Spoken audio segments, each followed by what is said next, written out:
महमूद गवा फारस से आया हुआ एक व्यापारी था। जिस समय भारत आया उस समय उसकी अवस्था 42 ईयर, वो 42 वर्ष का था और उसकी योग्यता की वजह से ही हुमायूं शाह ने उसे मलिक उल तुज्जर की उपाधि दी थी, व्यापारियों का प्रमुख बना दिया। अपनी योग्यता, अपनी निष्ठा और वफादारी की वजह से हुमायूं शाह की मृत्यु के बाद जो दो उसके पुत्र थे, निजाम शाह और मोहम्मद शाह थर्ड, उन दोनों का वो संरक्षक बना। बहुत विद्वान था, गणित का बड़ा जानकार था, बहुत अच्छा रणनीतिकार, कुशल शासन प्रबंधक, अच्छा योजनाकार और उतना ही वो समर्पित भाव से सल्तनत के लिए काम करने वाला था। तो जो इसके गुण थे, इन गुणों की वजह से निजाम शाह के समय में उसको खाने जहां की उपाधि दी गई, वजीर का पद उसको दे दिया गया। जब उसको वजीर का पद मिल गया तो उसके जो विरोधी खेमे के लोग थे, हमने आपको बताया था कि बहमनी साम्राज्य का जो हिस्सा था वहाँ दक्खनी मुसलमान थे जो सुन्नी थे और अफाकीस थे जो शिया थे, जो विदेशी थे, ईरानी लोग थे। तो वहाँ उनमें आपस में मतभेद चलते रहते थे और उनमें एक होड़ सी रहती थी कि शासन के प्रमुख पद हैं वो हमारे खेमे के लोगों को मिले। तो शिया और सुन्नी के बीच इस प्रकार का मतभेद वहाँ था। और चूंकि महमूद गवा शिया था, बाहर से आया हुआ व्यक्ति था, खाने जहाँ का पद उसने प्राप्त कर लिया था, तो उसके विरोधी काफ़ी थे। लेकिन एक वजीर के रूप में उसकी सफलता ये थी कि जो अमीरों के बीच कटुता थी, उस अमीरों के बीच को एक कटुता को, कुलीनों के बीच जो इस प्रकार के मतभेद थे, उसको दूर करने में काफ़ी हद तक सफल रहा। तो इसका एक प्रमुख कार्य जो था कि जो कुलीन वर्ग के लोग थे उनकी कटुता को इसने समाप्त किया और अमीरों के ऊपर प्रशासन का नियंत्रण स्थापित किया। अमीर लोग जो उच्छृंखल हो रहे थे उनकी शक्ति को इसने नियंत्रित कर दिया और प्रशासन को सुव्यवस्थित करने के लिए जो पहले पूरा बहमनी साम्राज्य 4 तरफों में बटा हुआ था उसको 8 तरफों में विभाजित कर दिया।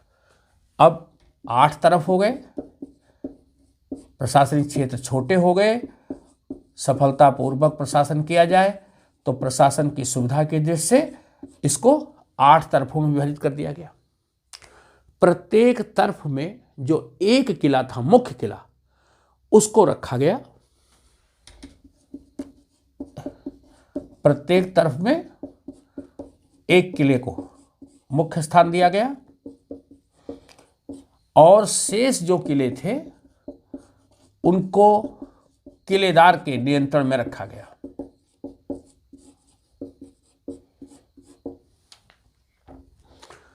जो तरफदार का पद होता था उसमें पहले सैनिक और असैनिक दोनों अधिकार होते थे। इसने क्या किया कि तरफदार के पास केवल सैनिक पद रहेंगे, मतलब वो सेना का प्रधान रहेगा, उसके नियंत्रण में सेना रहेगी, शेष न्यायिक अधिकार या प्रशासनिक अधिकार उसके पास नहीं रहेंगे। तो इस प्रकार तरफदारों के अधिकारों को सीमित कर दिया। तो तरफदारों के जो अधिकार थे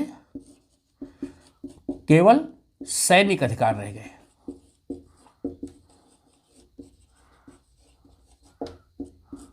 असैनिक अधिकार उनके हाथ से ले लिए गए। मैंने बताया कि महमूद गवा बहुत दूरदर्शी था, बहुत अच्छा रणनीतिकार, योजनाकार था और उसका जो प्रबंधन था इतना बढ़िया था कि इसके समय में बहमनी साम्राज्य की जो ताकत थी अपने चरम पर थी और इसी वजह से इसने विजयनगर जो पड़ोसी रियासत थी, उड़ीसा,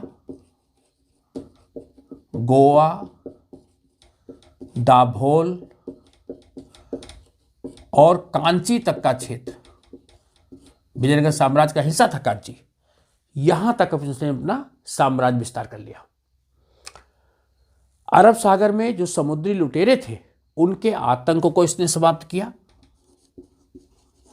समुद्री लुटेरों के ऊपर नियंत्रण लगाया।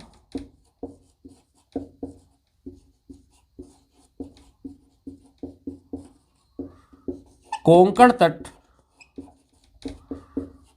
कि जो हिंदू थे उनके ऊपर से नियंत्रण लगाया। महमूद गवा था तो शिया मुसलमान, अपेक्षाकृत उदार था, लेकिन हिंदुओं के साथ इसने सख्ती की नीति अपनाई। कोंकण तट के हिंदुओं पर इसने काफ़ी अत्याचार किए और उनको पूरी तरह से दमित कर दिया गया। बहमनी रियासत को आर्थिक दृष्टि से मजबूत करने के लिए इसने ईरान और इराक से व्यापारिक संबंध स्थापित किए। तो आर्थिक क्षेत्र को मजबूती देने के लिए इसने विदेशों के साथ ईरान और इराक से व्यापारिक संबंध स्थापित किए।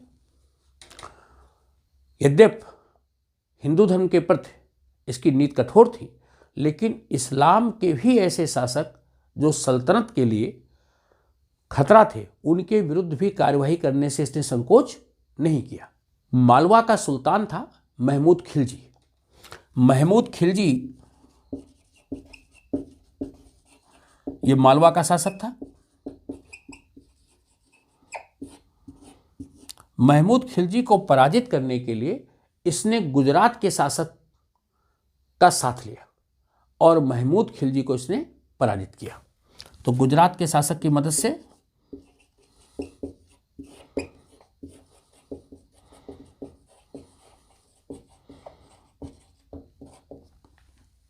इसने महमूद खिलजी को पराजित किया। गणित का, विद्या का बहुत जानकार था, विद्वानों का बड़ा सम्मान करता था। इसने बीदर में एक महाविद्यालय की स्थापना कराई और इसके द्वारा जो महाविद्यालय स्थापित कराया गया वो फारसी वास्तुशिल्प का, जो उसका आर्किटेक्चर है वो पर्शियन आर्किटेक्चर है, तो विद्वानों का संरक्षक था। तो बीदर में इसने एक महाविद्यालय की स्थापना कराई और उसमें कई बाहरी विद्वानों को बुला करके वहाँ पर्शियन का, साहित्य का, इन विषयों का प्रशिक्षण उसने प्रारंभ कराया। तो कला और विद्वानों का संरक्षक था। बहुत सामान्य सादा जीवन व्यतीत करता था। इसकी जो जीवन शैली थी वो बहुत सादगीपूर्ण थी, लेकिन धार्मिक कट्टरता इसमें कूट कूट कर भरी थी। वैसे इसका जीवन दोष रहित था, लेकिन इसकी उपलब्धियों की वजह से जो दक्षिणी मुसलमान थे वो इससे नफरत करते थे। वो सुन्नी मुसलमान थे। उन्होंने महमूद गवा के विरुद्ध सुल्तान जो मोहम्मद शाह थर्ड था उसके कान भरने चालू कर दिए और उन्होंने ऐसा एक षड्यंत्र रचा कि महमूद गवा विजयनगर साम्राज्य के शासक के साथ मिलकर के विश्वासघात पूर्ण पत्र व्यवहार कर रहा है। उन्होंने ऐसे झूठे पत्र लिखे जिन पत्रों में ऐसा दर्शाया गया कि महमूद गवा का संबंध विजयनगर साम्राज्य के शासकों के साथ है और वो बहमनी साम्राज्य के खिलाफ गद्दारी करना चाह रहा है। मोहम्मद शाह थर्ड जो कि अल्पवयस्क शासक था, अनुभव था नहीं, तो उसको संदेह हो गया कि महमूद गवा विजयनगर साम्राज्य के शासकों के साथ मिल गया है और महमूद शाह थर्ड ने महमूद गवा को फांसी देने का हुक्म दे दिया। जिस महमूद गवा ने 20 वर्ष तक बहमनी साम्राज्य के लिए लंबी सेवाएं दी, अच्छी सेवाएं दी, बहमनी साम्राज्य को शक्तिशाली साम्राज्य के रूप में स्थापित किया, उसको इस षड्यंत्र का शिकार होना पड़ा और उसकी फांसी से मृत्यु हो गई। यही वो टर्निंग पॉइंट था जहां से बहमनी साम्राज्य का अंत प्रारंभ हो गया। महमूद गवा को फांसी कब दी गई? 5 अप्रैल 1481। 5 अप्रैल 1481। तो 61 से लेकर के 1481 तक इसने बहमनी साम्राज्य को अपनी सेवाएं प्रदान की। इसके बाद मैंने बताया था कि महमूद शासक हुआ, 2 और शासक हुए, कलीमुल्ला शाह हुए, वो कोई उल्लेखनीय शासक हुए नहीं और 1527 में बहमनी साम्राज्य 5 टुकड़ों में विभाजित हो गया। 5 टुकड़े कौन कौन थे, वो कौन सी रियासतें थी और उनके संस्थापक कौन थे, जरा उसको भी देख लीजिए। तो मित्रों, बहमनी साम्राज्य महमूद गवा के बाद 5 राज्यों में विभाजित हो गई। 5 राज्य कौन कौन थे? गोलकुंडा, अहमदनगर, बीदर, बरार, बीजापुर। तो ये 5 रियासतें थी। अब गोलकुंडा में जो वंश शासन किया उसे कहते हैं कुतुबशाही। अहमदनगर निजामशाही, बीदर बरीदशाही, बरार इमादशाही और बीजापुर आदिलशाही। ये वंश हैं, ये रियासतें। 1527 के बाद इस प्रकार बहमनी साम्राज्य इन मुख्तलिफ रियासतों में बंट गया।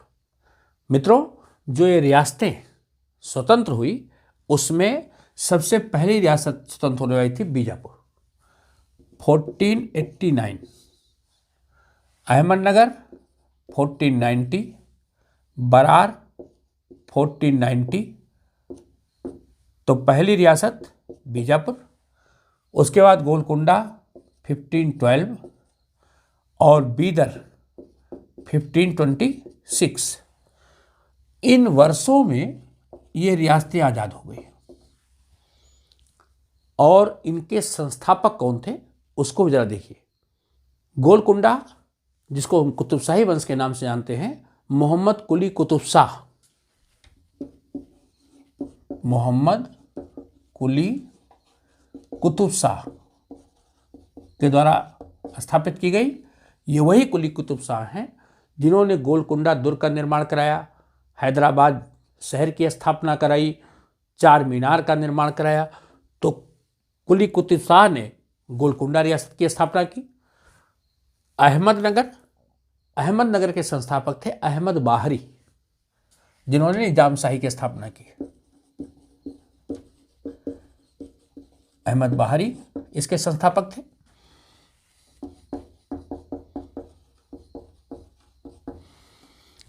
अब आता है बीदर, जो वरीशाही वंश है, उसके संस्थापक थे अमीर कासिम वारिद।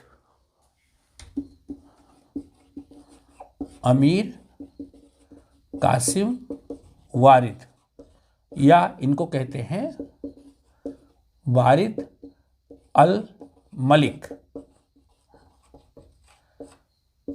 ये बीदर रियासत के संस्थापक थे। बरार इमादशाही वंश, इसके संस्थापक थे फतुल्ला खां इमादुल मुल्क। फतुल्ला खां इमाद उल मुल्क। और बीजापुर, जिसका वंश था आदिल शाही, इसके संस्थापक थे यूसुफ आदिल शाह। यूसुफ अली शाह, ये आदिल शाही वंश के संस्थापक थे। इसी वंश के मोहम्मद आदिल शाह हुए जिन्होंने बीजापुर के गोल गुंबज का निर्माण कराया।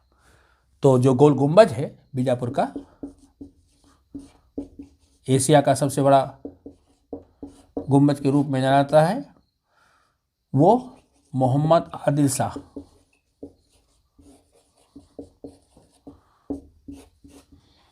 इसी वंश के शासक के द्वारा स्थापित कराया गया। तो बहमनी साम्राज्य का जो पूरा इतिहास है वो अपने पड़ोसियों के साथ संघर्ष, धर्मांधता, विभिन्न प्रकार के कुचक्रों और षड्यंत्रों का इतिहास है। लगभग 175 वर्ष का जो शासनकाल है बहमनी साम्राज्य का, उसमें 18 शासक हुए। इन 175 वर्ष में 18 शासक यहाँ पर गद्दी पर बैठे।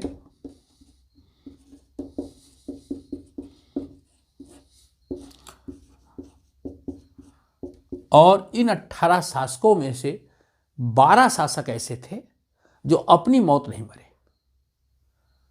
देखिए, 5 शासक तो ऐसे थे जिनकी हत्या गद्दी पर बैठे समय की गई।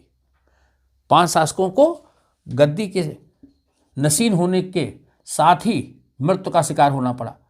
तो 5 शासकों की तो हत्या कर दी गई।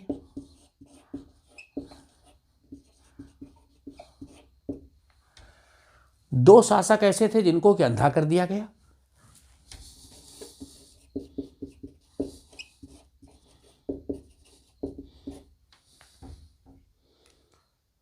तीन शासक ऐसे थे जिनको गद्दी से हटा दिया गया, जबरन हटा दिया गया, पदच्युत कर दिया गया। तो 3 शासक पदच्युत कर दिए गए। 2 शासक ऐसे थे जो शराब पीने की वजह से मर गए।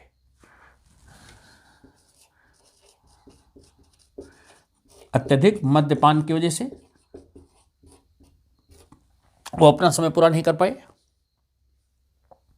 तो 18 में से देखिए ये 12 शासक ऐसे थे जो असमय उनको मृत्यु का शिकार होना पड़ा या पद से हटना पड़ा।